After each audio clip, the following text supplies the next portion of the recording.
Earlier this year, I wrote about the oral arguments before the Supreme Court in the case Mahmoud V. Taylor. The case had to do with a parent's right to opt their children out of content in public schools that they found objectionable. And the Supreme Court was asked if the plaintiffs were entitled to a preliminary injunction preventing the school from teaching their children objectionable content until the court had decided the case. Now, on June 27, 2025, the court published its decision. So let's take a look at that next on the Constitution Study.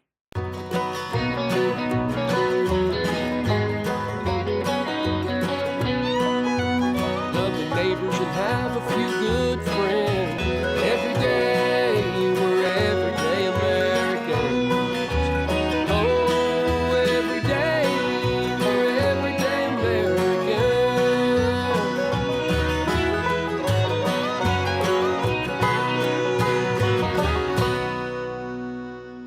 Hello there, everyday Americans. Paul Engel here with the Constitution Study, where we read and study the Constitution. Teach our generation be free. I'm glad you could join me today. You know, parents' rights are important. It's really a question of who's in charge of the children, the parents or the state. Well, the state keeps thinking it's them, but here we have a court questioning, well, maybe it's not them. Maybe it is the parents. Now, if you want to find more, if you want to check the links to all this content, well, head to the website, constitutionstudy.com. You can find the written article with the links to all my content right there. Now, I'll talk more about the website and some other things you can do to support the work we're doing here at the end of the episode. But for now, let's take a look at this case, Mahmoud v. Taylor. Before we get into the court's decision, let's look at what led to the case in the first place. Now, if you're already familiar with the background, feel free to skip to the section on what is normal. From the opinion, this case, however, arises from the board's abject refusal to heed widespread and impassioned pleas for accommodation. In the years leading up to 2022, the board apparently determined that the books used in its existing English and language arts curriculum were not representative of many students and families in Montgomery County because they did not include LGBTQ characters. The board therefore decided to introduce into the curriculum what is described as LGBTQ plus inclusive texts. As one email sent by MCPS principals reflect, the board selected the books according to its critical selection repertoire that required selectors to review potential texts and ask questions such as, is heteronormity reinforced or disrupted? Is cisnormity reinforced or disrupted? And are power hierarchies that uphold the dominant culture reinforced or disrupted? So the MCPS board specifically sought books that were disruptive to heteronormativity and cisnormativity. These books were specifically targeted to young children. At issue in this lawsuit are the 5 LGBTQ plus inclusive storybooks that are approved for students in kindergarten through 5th grade. In other words, for children who are generally between 5 and 11 years old. Now, the board then launched these LGBTQ plus inclusive books into their school. The board officially launched the LGBTQ plus inclusive text into MCPS schools in the 2022-23 school year. Now, shortly thereafter, parents began contacting individual teachers, principals, or MCPS staff about the storybooks and asking that their children be excused from classroom instruction related to them. Now, some parents showed up at the board's public business meetings to express their concerns about the storybook's content.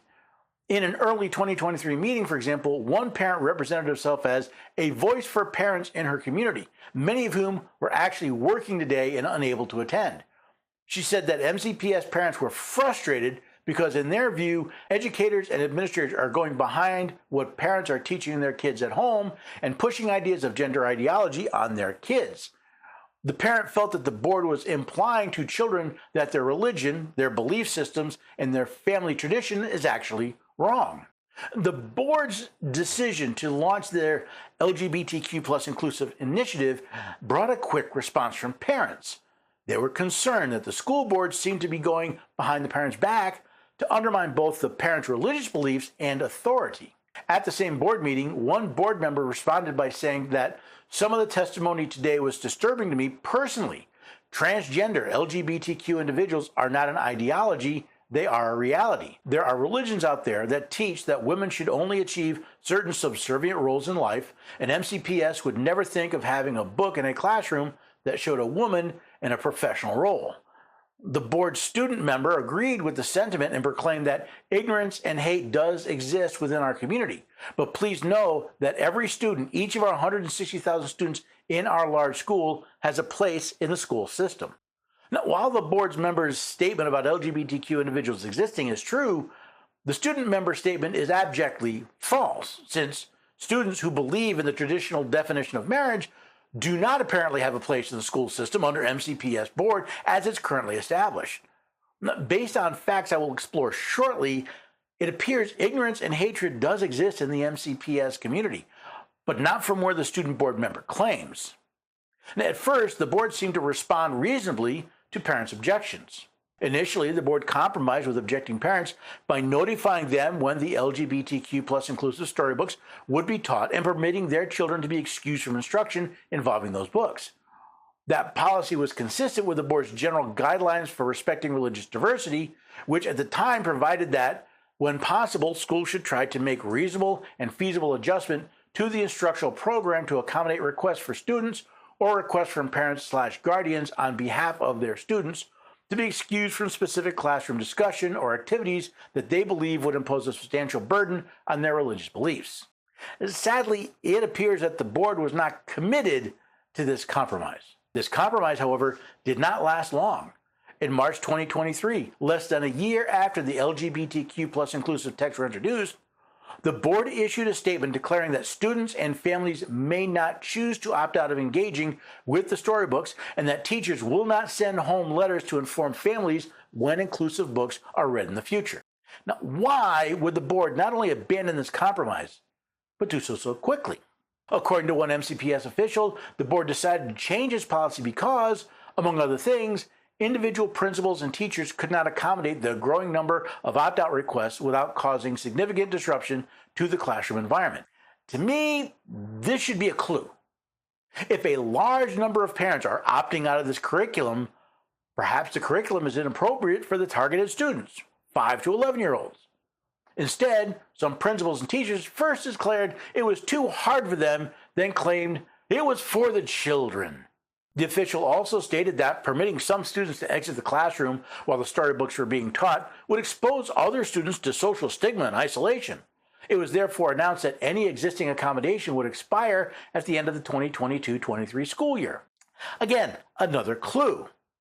How does a parent not opting their child out of story time expose them to stigma and isolation? Unless, of course, the number of parents opting out their children represented such a significant percentage of the student population that those who were not included felt left out. Shortly after the board rescinded parental opt-out rights, more than 1,000 parents signed a petition asking the board to restore opt-out rights. And hundreds of displaced parents, including many Muslims and Ethiopian Orthodox parents, appeared at the board's public meetings and implored the board to allow opt-outs. At a May 2023 meeting, one community member testified that thousands of parents felt deeply dismayed and betrayed by the rescission of opt-outs from content that conflicts with their sincerely held religious beliefs. At the same meeting, an MCPS student testified and asked the board to allow students like me to opt out of content and books that contain sensitive and mature topics that go against my religious beliefs. I guess there was a significant number of parents unhappy with the board. Over 1,000 signed a petition asking that their opt-out rights be restored, which to me begs the question whether these were considered rights in the first place. According to testimony, thousands of parents felt dismayed and betrayed by the board. What was the board's reaction? The board was unmoved. After the testimony, several board members and another MCPS official spoke up to clarify that the storybooks would not be used for explicit instruction on sexuality and gender, but rather as part of the literacy curriculum. According to a later news article, one board member recalled that she felt kind of sorry for the student who testified in favor of opt-outs and wondered to what extent she may have been parroting dogma learned from her parents. The board member also expressed her view that if parents want their child to receive an education that strictly adheres to their religious dogma, they can send their kid to a private religious school. The board member went on to suggest that the objecting parents were comparable to white supremacists who wanted to prevent their children from learning about civil rights and xenophobes who objected to stories about immigrant families. As I said before, here's the evidence that Ignorance and hate does exist within the community. However, it's not from these parents, but from MCPS board members. There's more, because the board in general, and this member in particular, show the arrogance of believing they are right and anyone who disagrees with them is not only wrong, but ignorant and potentially a danger to their children. In her dissent, joined by Justices Kagan and Jackson, Justice Sotomayor made a rather bold statement. By the majority's telling, the Montgomery County Public School Board has undertaken an intentional campaign to impose upon children a set of values and beliefs that are hostile to their parents' religious principles. The court draws on excerpts from board documents and statements shorn from context that it claims to reflect that intent. The full record reveals a starkly different reality. No, Justice Sotomayor, the full record clearly shows an intent by the board to indoctrinate young children to accept LGBTQ lifestyles as normal. The storybooks similarly convey a normative message on the subject of sex and gender. Many Americans, like the parents in this case, believe that biological sex reflects divine creation, that sex and gender are inseparable, and that children should be encouraged to accept their sex and to live accordingly. The storybooks, however, suggest that it is hurtful and perhaps even hateful to hold the view that gender is inextricably bound with biological sex. That's the claim. But is there any proof brought up in this case? The board suggested that teachers incorporate the new text into the curriculum in the same way that other books are used, namely, to put them on a shelf for students to find on their own, to recommend a book to a student who would enjoy it, to offer the books as an option for literature circles, book clubs, or paired reading groups, or to use them as a read out loud. And as with all curriculum resources, the board voiced its expectation that teachers use the LGBTQ inclusive books as part of instruction. An MCPS official has made clear that teachers cannot elect not to use the LGBTQ inclusive books at all. While at first the books would only be available to students to find on their own, the board expected teachers to recommend those books as an option for different activities involving reading. However, according to one MCPS official, teachers could not choose not to use them at all. In other words, the teacher had to use these books, but availability was not the only purpose the board had. The board also contemplated that instruction involving the LGBTQ plus inclusive storybooks would include classroom discussion. The board's lawyer stated there will be discussion that ensues. In fact, I think everyone would hope that discussion ensues.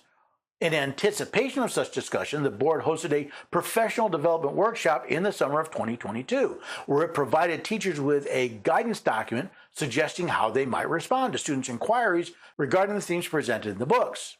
For example, if a student asserts that two men cannot get married, the guidance document encouraged the teacher to respond by saying, when people are adults, they can get married. Two men who love each other can decide if they want to get married. If a student claims that a character can't be a boy if he was born a girl, teachers were encouraged to respond, that comment is hurtful. And if a student asks, what's transgender? It was recommended that teachers explain, when we're born, people make a guess about our gender and label us boy or girl based on our body parts. Sometimes they're right and sometimes they're wrong. The guidance document encouraged teachers to disrupt the either-or thinking of their students. So the board expected these LGBTQ plus inclusive books to be included in classroom discussion all along. So much so that they hosted a workshop to provide guidance on how they were to be used. Just what was that guidance? That two men could get married, which is only true if you think the Supreme Court makes law. Even worse, the board instructed teachers to lie to students that it was hurtful to tell the truth if it contradicts the LGBTQ dogma, and that doctors guess about a baby's gender at birth. The guidance document encouraged teachers to disrupt the students' thinking. In other words, the board clearly wanted the students to think that the truth was a lie, that aberrant behavior is normal. But it wasn't just the students the board was after. At the same workshop, the board also provided teachers with a guidance document that suggested particular responses to inquiries by parents. For example, if a parent were to ask whether the school was attempting to teach a child to reject the values taught at home, teachers were encouraged to respond that teaching about LGBTQ+ is not about making students think a certain way, it is to show that there is no right or normal way to be. The guidance also urged teachers to assure parents that there would not be explicit instruction about gender and sexual identity, but that there may be a need to define words that are new and unfamiliar to students, and that questions and conversations might organically happen. If parents were not comforted by that information, teachers could tell them that parents always have the choice to keep their students home while using these texts. However, it will not be an excused absence. So the board instructed the teachers to tell the parents they were not trying to teach their children to reject the values taught at home, but just that they were wrong. They weren't going to use explicit language unless the teacher thought it was necessary to teach a subject unfamiliar to students. And if the parents didn't like the indoctrination, they could keep their children at home, but it wouldn't be considered an excuse or a legitimate absence, i.e., truancy. In other words, we don't care that these parents pay taxes to fund the schools. It's the board's way or the highway, no other option. Now, thankfully, a majority of the court saw the lie in the MCPS board's position. Justice Alito wrote the opinion. The parents are likely to succeed on their claim that the board's policies unconstitutionally burden their religious exercise. The court has long recognized the right of parents to direct the religious upbringing of their children. Those rights are violated by government policies that substantially interfere with the religious development of children. So the court thinks the parents are likely to succeed in their case. Remember, the court isn't deciding the merits of the case, only the parents' request for a preliminary injunction. But why does the court think the parents will win? The board's introduction of the LGBTQ+ inclusive storybooks, combined with its decision to withhold notice to parents and to forbid opt-outs, substantially interferes with the religious development of petitioners' children and imposes the kind of burden on religious exercise that Yoder found unacceptable. The books are unmistakably normative. They are designed to present certain values and beliefs as things to be celebrated and certain contrary values and beliefs things to be rejected. Okay, so the court thinks the parents have a good case. What about the defendants? The court does not accept the board's characterization of the LGBTQ inclusive instruction as mere exposure to objectionable ideas, or as a lesson in mutual respect. The storybooks unmistakably convey a particular viewpoint about same-sex marriage and gender, and the board has specifically encouraged teachers to reinforce this viewpoint and to reprimand any children who disagree. That goes beyond mere exposure. As I've already shown, the board was not merely trying to expose children to these ideas, something the school doesn't have the right to determine for their children. Rather, the board encouraged teachers to reinforce a specific viewpoint and reprimand any child who disagreed. Now, what about the claim that the parents could have their children taught somewhere else? It is no answer that parents remain free to place their children in private schools or to educate them at home. Public education is a public benefit, and the government cannot condition its availability on parents' willingness to accept a burden on their religious exercise. Moreover, given that education is compulsory in Maryland, the parents are not being asked simply to forego a public benefit. They have an obligation, enforceable by fine or imprisonment, to send their children to public schools unless they find an adequate substitute they can afford. So according to the state of Maryland, parents must have an adequate substitute for public schools, but the MCPS thinks any parent can simply homeschool or send their child to private school. It's not just a question of the skills of the parent, but the time and money it takes to educate children, especially very young children who were the target of this policy. I've noticed a couple of patterns among the recent decisions of the Supreme Court.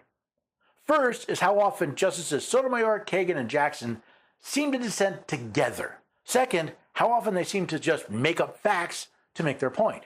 From Justice Sotomayor's dissent: public schools, this court has said, are at once the symbol of our democracy and the most pervasive means of promoting our common destiny. They offer to children of all faiths and backgrounds an education and an opportunity to practice living in our multicultural society. That experience is critical to our nation's civic vitality. Yet it will become a mere memory if children must be insulated from exposure to ideas and concepts that may conflict with their parents' religious beliefs. Today's ruling ushers in that new reality. Casting aside long-standing precedent, the court invents a constitutional right to avoid exposure to subtle themes contrary to the religious principles that parents wish to instill in their children. Yet, Justice Sotomayor, just ignore all the facts of the case to promote your advocacy. First, I must point out, the United States is not a democracy, but a constitutional republic. Next, I point Justice Sotomayor to her own dissent where, in footnote 11, she wrote, Petitioners concede that they have no objection to the books being on the shelf or available in the library. So if the parents did not object to the books being available in the library, how can Justice Sotomayor claim that the parents were concerned about mere exposure? She then takes that false accusation to claim that the court has invented a new right for parents to control exposure to themes contrary to their religious principles. I guess she just ignored the point made by the opinion of the court that the court has long recognized the right of parents to direct the religious upbringing of their children. The result will be chaos for this nation's public schools. Requiring schools to provide advance notice and the chance to opt out of every lesson plan or story time that might implicate a parent's religious belief will impose impossible administrative burdens on schools. The harm will not be borne by educators alone. Children will suffer too. Classroom disruptions and absences may well inflict long-lasting harm on students' learning and development.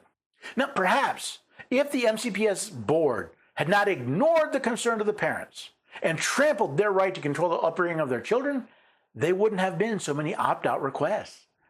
If there is chaos for our public school system, it is entirely of their own making. Worse yet, the majority closes its eyes to the inevitable chilling effect of its ruling.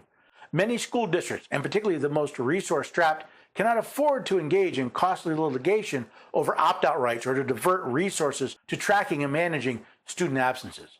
Schools may instead censor their curricula, stripping material that risks generating religious objections. The court's ruling, in effect, thus hands a subset of parents the right to veto curricular choices long left to locally elected school boards. Because I cannot countenance the court's contortion of our precedent and the untold harms that will follow, I dissent.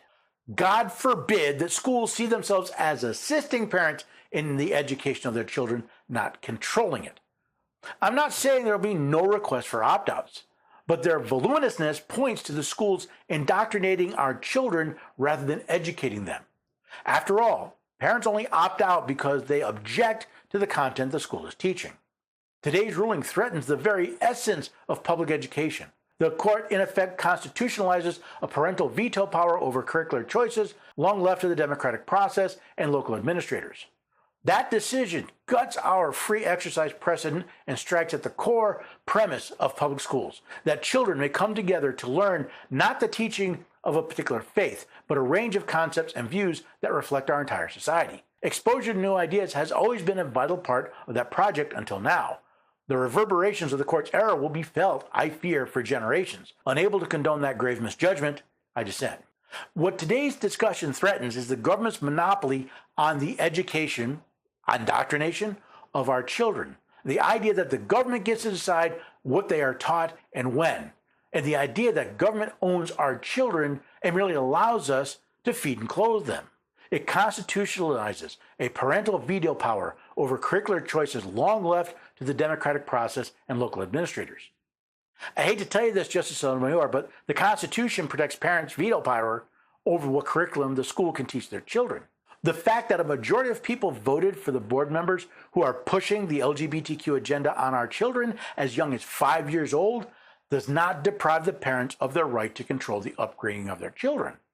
And if you're talking about the democratic process, shouldn't a large percentage of parents objecting inform the board's decision? As a majority of the court has opined, to begin, we hold that parents are likely to succeed on their claim that the board's policy unconstitutionally burdens their religious exercise. For that reason, the court held parents challenging the board's introduction of the LGBTQ plus inclusive storybooks, along with its decision to withhold opt-outs, are entitled to a preliminary injunction. At least for now, the children in the MCPS will be protected from the sexualization and indoctrination the board attempted to force on them over the objection of their parents. I pray that the court's prediction comes true and that this type of indoctrination is exposed for the evil it is. As I said, this is becoming a habit of justices simply making up facts, ignoring the evidence, and just making stuff up for themselves. I've seen it in several cases recently. But we still come down to the fundamental question. Do parents control the education of their children or schools? Do parents control the religious teaching of their children or the government? Does the government have the right to not merely expose children, but to tell them how to think about those things? See, that's the part that Justice Sotomayor seemed to miss. It wasn't simply, hey, these books are on the shelves. Go, if you want them, go read them. It wasn't even the board telling the teachers, hey, if someone asks a question or objects, say, in this country, we treat people the way we would want to be treated. If they're not harming us, we let them live their lives. No. This was the board telling the teachers, you tell the children this is right and this is wrong. It is right to be queer and perverted. It is wrong to object to it. That, ladies and gentlemen, is not education. That's indoctrination. That is instilling a worldview specifically prohibited by the Constitution and the precedent of the court. I guess it just doesn't matter to Justice Sotomayor, Kagan, and Jackson. Now, if you want to keep an eye on this and other cases that are protecting parental rights and other rights, well, by all means, head to the website, constitutionstudy.com, and sign up for my mailing lists. I have several of them. One deals with news items. One deals with these articles and videos that you'll get an email when I publish them. So again, you can follow the work we're doing here by going to constitutionstudy.com and signing up for a mailing list. You could also support our affiliates like, The Miracle of America. It's this course I found that looks at our history basically from the Pilgrims through the Founding Fathers. It helps explain why the Declaration and Constitution were written the way they were, why the federal government was created the way it was, why we are a union of 50 independent states, not just another version of a kingdom. I like the course so much, I made a deal with the owners to get you a lesson absolutely free. Let you try before you buy. Just go to constitutionstudy.com/1776 study guide, and you'll be taken to a custom landing page just for my listeners. You can read about the course, you can read about the instructor, but you can also enroll for a free lesson on God's natural law, the very foundation of our unalienable rights. And it's absolutely free. You get the downloadable study guide, you get an hour of content, either audio or video, whichever you prefer, and you get it all absolutely free. Now, if you like the lesson, you want to take the rest of the course, you can sign up there for just $17.76. But your journey starts by going to constitutionstudy.com/1776 study guide. You can also protect your rights with your cell phone. You see, I joined Patriot Mobile several years ago, not because of their 4G and 5G coverage, which is great, by the way, or their 100% US-based customer support, which is, again, very, very good, but because they are America's only Christian conservative wireless provider. They support the organizers and the policies I support. They take a portion of every dollar I pay, and they use it to support organizations that are defending our rights. Freedom of religion, freedom of speech, freedom of press, the right to be secure from unreasonable searches and seizures. So join me today. Go to patriotmobile.com/constitution, find a plan that works for you. See if you're eligible for a discount. And then be sure to use the code Constitution at checkout to get free activation. Join us at America's only Christian conservative wireless provider. Use your cell phone to protect your rights. And it starts by going to patriotmobile.com/constitution to find a plan that works for you. And then don't forget to use the code Constitution at checkout to get free activation. Of course, it also helps if you share the work that we're doing here. Find the link, share the post, share the video, share all the work that we're doing here. Maybe come back next time and bring a couple friends when we meet here for the Constitution Study.